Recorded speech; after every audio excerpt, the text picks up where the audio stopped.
মা, আমাকে ক্ষমা করুন, আমার যে আর কোনো যাওয়ার জায়গা নেই। কেন? তোমার বড়লোক বাপের বাড়ির কি হলো শুনি? ওরা সবাই জেলে একটা কেসের জন্য, আর পুলিশ বাড়ি ঘিরে রেখেছে। আমাকে তোমরা ক্ষমা করো, আমাকে ফিরিয়ে দিও না।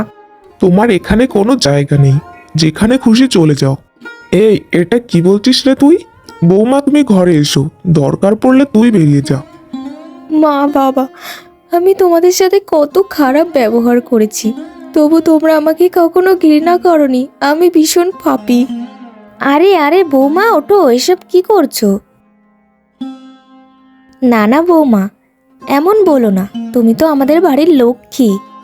মা, আমি এতদিন টাকার অহংকারে অন্ধ ছিলাম, আজ বুঝলাম প্রকৃত ভালোবাসার মূল্য। টাকা কখনো সুখ দিতে পারে না, পরিবারের সবাই মিলেমিশে থাকা সবচেয়ে আনন্দের। এরপর কিছুদিন পর হরিরও বিয়ে হয়ে যায় এবং তারা সুখে শান্তিতে সবাই মিলেমিশে থাকতে লাগে। আর সুমিও আর কখনোই ঝগড়াঝাটি না করে তাদের সঙ্গে মিলেমিশে থাকে। বন্ধুরা, চ্যানেলটি সাবস্ক্রাইব করে পাশে থাকুন। ভিডিওটি ভালো লাগলে লাইক ও শেয়ার করুন, আর পরের পার্ট দেখতে চাইলে কমেন্ট করে জানান।